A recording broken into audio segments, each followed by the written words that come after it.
Halo anak-anak, selamat ya.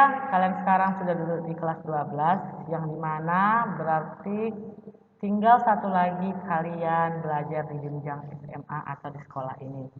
Dengan kata lain, sebentar lagi kalian akan menyelesaikan proses pendidikan di jenjang pendidikan menengah. Hal ini bisa terwujud tergantung pada usaha kalian masing-masing, yang mana kalian bisa mengatasi tantangan dan rintangan yang akan kalian hadapi di kelas 12. Oleh karena itu, kalian harus meningkatkan kuantitas dan kualitas belajar kalian, serta jangan lupa senantiasa berdoa dan melakukan yang namanya protokol kesehatan di masa saat ini. Seperti yang Ibu katakan, kalian tahun ini adalah momen di mana atau semester ini kalian akan mengenakan seragam sekolah untuk terakhir kalinya. Seperti yang Bu bilang, itu semua tergantung kalian mau melanjutkan kuliah atau langsung bekerja. Jadi itu semua tergantung kalian. Oke, pada pertemuan ini kita akan belajar tentang kasus-kasus pelanggaran hak dan pengingkaran kewajiban warga negara. Di pertemuan sebelumnya, Ibu sudah mengajak kalian atau memberikan sebuah wacana untuk kalian analisis bagaimana sih kewajiban warga negara dalam pemilihan umum dan apa kaitannya dengan materi kita. Ya, sangat berkaitan karena apa? Seperti yang Ibu katakan, kita belajar bagaimana kasus-kasus pelanggaran hak dan pengingkaran kewajiban warga negara. Kita mengetahui dulu bagaimana pengertian dari hak dan kewajiban. Hak merupakan semua hal yang kamu peroleh atau kamu dapatkan. Hal tersebut dapat berbentuk kewenangan atau kekuasaan untuk melakukan sesuatu. Setiap hak yang diperoleh merupakan akibat dari dilaksanakan kewajiban.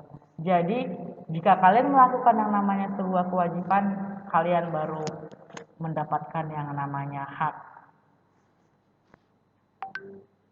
Oke, salah satu contoh seperti gambar ini. Seorang pegawai berhak mendapatkan upah apabila sudah melaksanakan pekerjaan yang dibebankan kepadanya. Jadi, kalau seorang pegawai tidak bekerja, dia tidak akan mendapatkan namanya upah.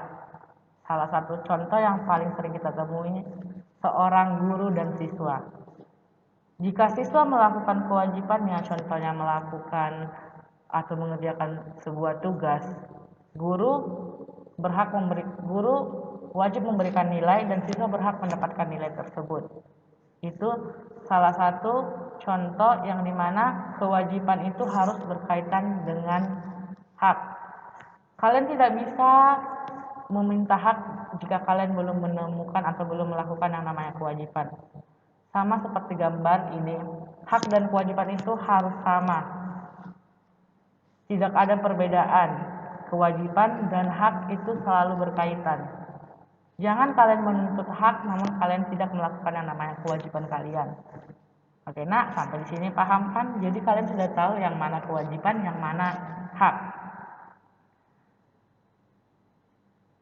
Kita masuk pengertian dari kewajiban warga negara. Kewajiban warga negara itu seperti apa? Kewajiban warga negara adalah tindakan atau perbuatan yang dilakukan warga negara yang diatur dalam perundang-undangan yang berlaku. Jadi, warga negara itu melakukan kewajibannya yang sudah diatur oleh undang-undang. Itu adalah kewajiban warga negara. Beda tadi dengan kewajiban aja. Ini ada embel-embelnya, itu kewajiban warga negara. Selanjutnya kewajiban asasi.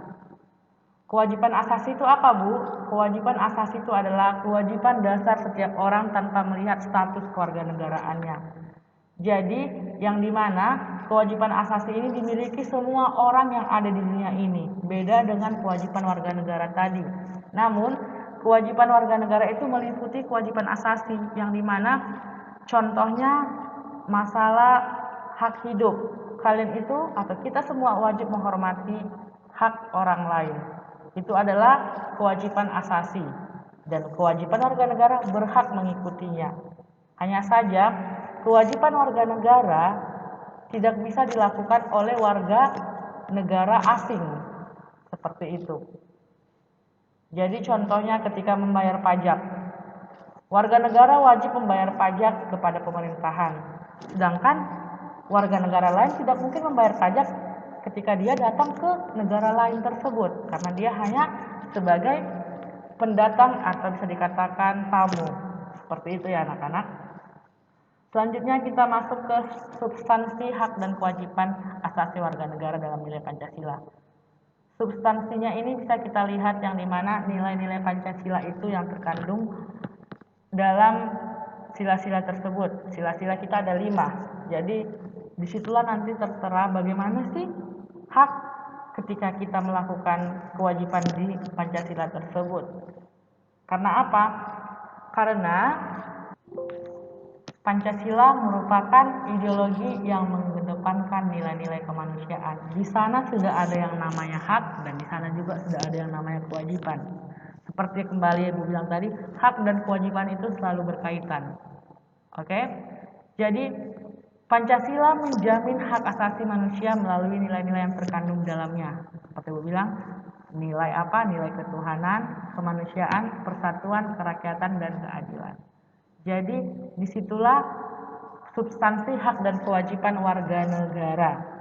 Selanjutnya, jadi Bu, bagaimana hubungan antara hak dan kewajiban warga negara dengan Pancasila? Bisa kita lihat dalam sila pertama. Ketuhanan yang Maha Esa. Haknya itu menjamin hak warga negara untuk bebas memeluk agama sesuai dengan kepercayaannya. Sedangkan kewajiban warga negaranya membina kerjasama dan tolong-menolong dengan pemeluk agama lain. Oke? Di sini kalian sudah tahu yang mana hak dan mana yang kewajiban. Sampai disinilah materi kita. Sedikit yang Ibu sampaikan kepada kalian.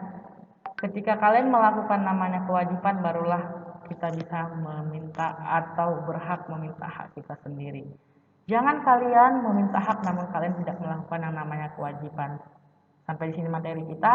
Ibu akan memberikan tugas kepada kalian. Silahkan dicek Google Classroom-nya. Tetap semangat belajar dari rumah dan tetap yang namanya melakukan protokol kesehatan, hindari keramaian. Dan jika keluar rumah tetap pakai masker, karena kesehatan itu paling utama untuk kita semua. Salam sehat.